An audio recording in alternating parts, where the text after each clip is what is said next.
हे गुरुदेव प्रणाम आपके चरणों में, सारे तीरथ धाम आपके चरणों में, तालियों की सेवा हम आपके चरणों में।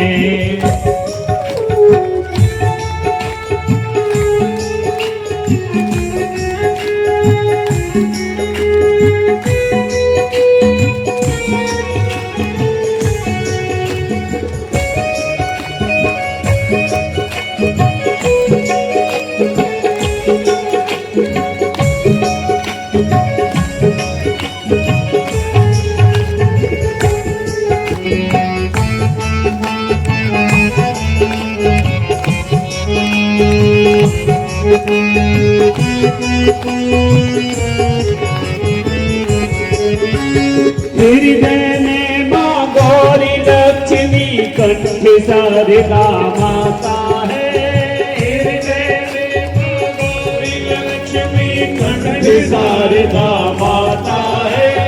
जो भी मुख से वचन कहें वो वचन सिद्ध हो जाता है, वचन सिद्ध हो जाता है। हे गुरु ब्रह्मा हे गुरु विष्णु, हे गुरु ब्रह्मा हे गुरु विष्णु, हे शंकर भगवान आपके चरणों में। हे गुरुदेव प्रणाम आपके चरणों में, हे गुरुदेव प्रणाम आपके चरणों में। सारे तीर्थ धाम आपके चरणों में, हे गुरुदेव प्रणाम आपके चरणों में, हे गुरुदेव प्रणाम आपके चरणों में।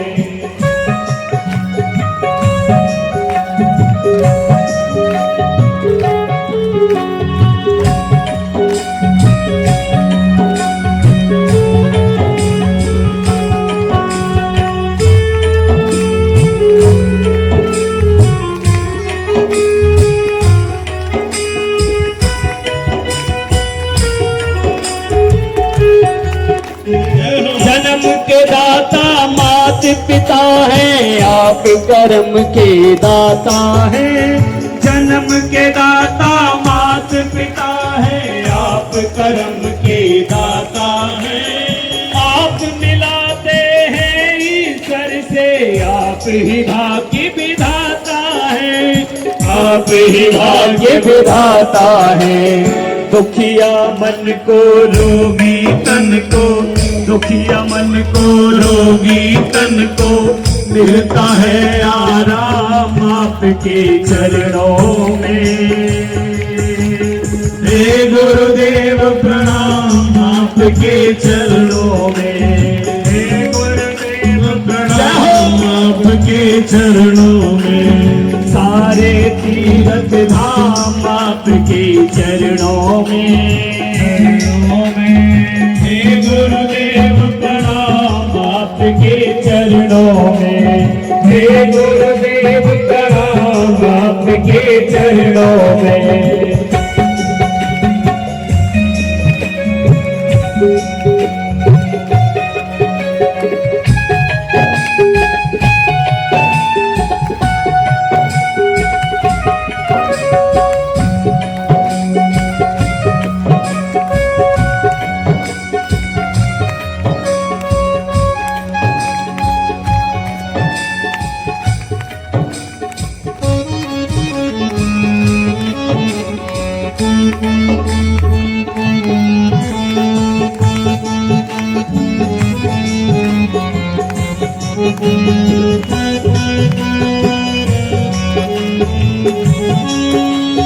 निर्बल को बलवान बना दो, मूर्ख को गुणवान प्रभु। निर्बल को बलवान बना दो, मूर्ख को गुणवान प्रभु। हे कमल और बंसी को, हे कमल और बंसी को ज्ञान कहे वरदान प्रभु। हे महाज्ञानी हे महादानी बहुत शुभ हो काम आपके चरणों में। हे गुरुदेव प्रणाम आपके चरणों में। हे गुरुदेव प्रणाम आपके चरणों में। हरे तीरथ धाम आपके चरणों में, चरणों में। हे गुरुदेव प्रणाम आपके चरणों में। हे गुरुदेव प्रणाम आपके चरणों में। हे गुरुदेव प्रणाम आपके चरणों में। जीवन संगनी ऐसी होना चाहिए जो आपका हर तरीके से साथ दे। कभी भी मैं आप सभी माताओं को कहूंगा, कभी भी छोटी छोटी बातों पे घर में क्लेश कलह नहीं करना चाहिए। घर में कलह और क्लेश करने से घर की लक्ष्मी चली जाती है, घर का चैन सुकून चला जाता है। इसलिए जहां तक बनते कोशिश बातों को अवॉइड करना चाहिए, जाने दो। शिव पुराण में कथा आती है, एक बिंदुक नाम का ब्राह्मण था, उसकी पत्नी का नाम था चंचुला। क्या नाम था? ये बड़े गौर की बात है सुनने की। ये छोटे छोटे दृष्टांत हमारे जीवन में प्रेरणा भरते हैं। वो बिंदुक भी देवराज की भांति वेद मार्ग को छोड़कर दुष्कर्म करने लगा। उसने अपनी सुंदर पत्नी चंचुला का त्याग कर दिया। अनेक पाप करने लगा। मदिरा पीना, मांस खाना, जीवों की हत्या करना, ये सब पापों की गिनती में ही आता है। अरे जब दाल चावल से पेट भर सकता है तो जीव हत्या करना जरूरी है क्या? एक जीव के स्वाद के लिए ही तो करते हैं ना। और कंठ से नीचे उतरने के बाद में सब एक जैसा है, चाहे शक्कर खाओ चाहे नमक खाओ, स्वाद तो जीव तक का ही है। हम अपना भरण पोषण करने के लिए अगर किसी मूक निरीह जीव की हत्या करते हैं तो उसको पाप कहेंगे।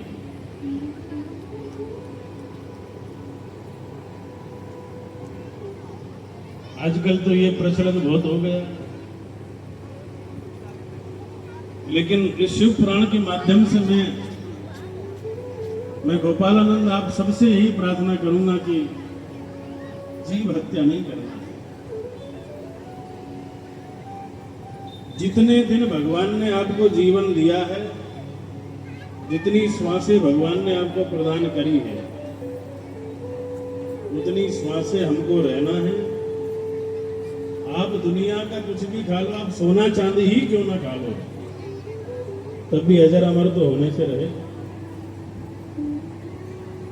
दाल भात खाने वाला भी उतने ही दिन जीता जितना अन्य चीज खाने, काजू बादाम खाने वाला जीता है। बल्कि काजू बादाम खाने वाले को तो डर रहता है कि कहीं शुगर बीपी ना हो जाए। तो वो बिंदुक बुरे कर्मों में लग गया, मांस भक्षण करने लगा, मदिरा पीने लगा, चोरी करने लगा, हत्या करने लगा।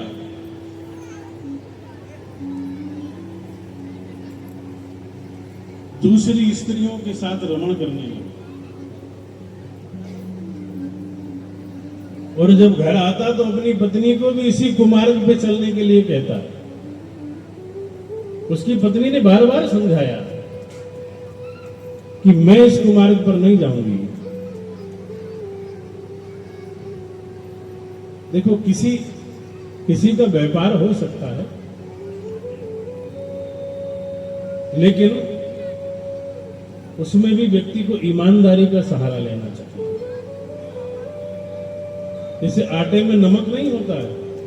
अब जब लोग रोटी बनाते हो तो थोड़ा आटे में नमक डालते हो तो आटे में नमक के बराबर तो चलेगा, लेकिन नमक में आटे के बराबर मिलाओगे तो रोटी बनने से रहेगी।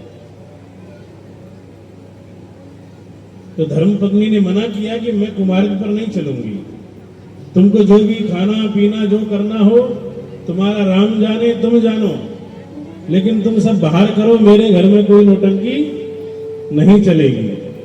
जो भी पाप पुण्य करना बाहर करके आओ, तुम जानो तुम्हारा काम जाने। मेरे घर में तो मैं भगवान का भजन करूंगी, तो मेरे घर में ये सब चीजें नहीं चलेगी। बिंदु ने उठाया डंडा और पत्नी को मारने लगा, और उस चंचला को भी उसने कुमार्ग में लगा दिया। वो भी दूसरे पुरुषों के साथ भ्रमण करने लगी।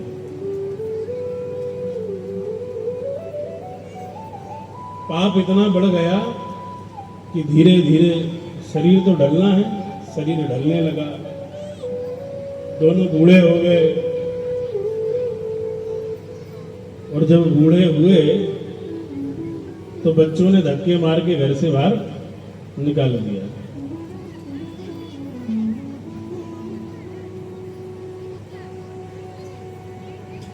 मैं कभी कभी जब गांव में जाता हूं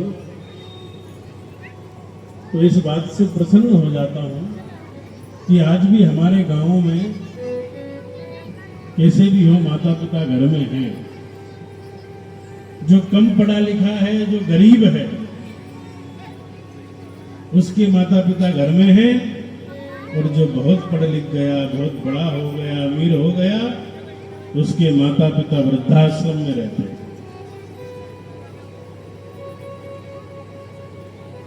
बिंदु और चंचला को बच्चों ने घर से बाहर निकाल दिया।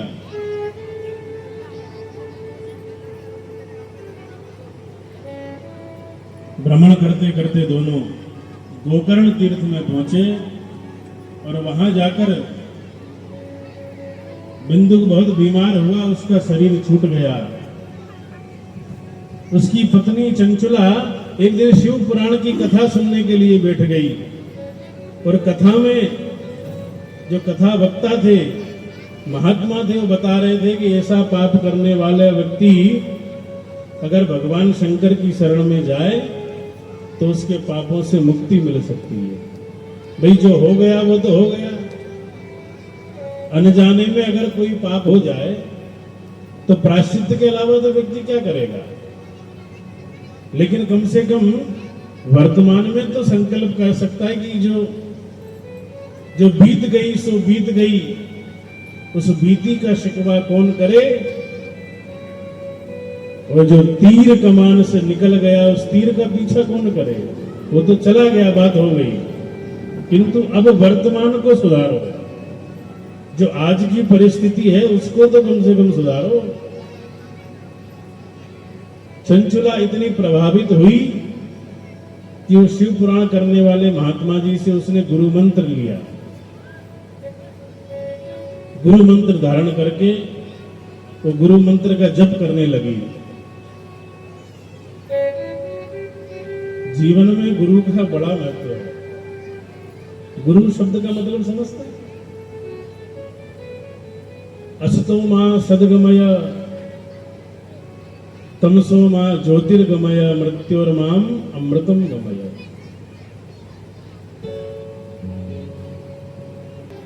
सिख धर्म की बहुत बड़ी परंपरा है,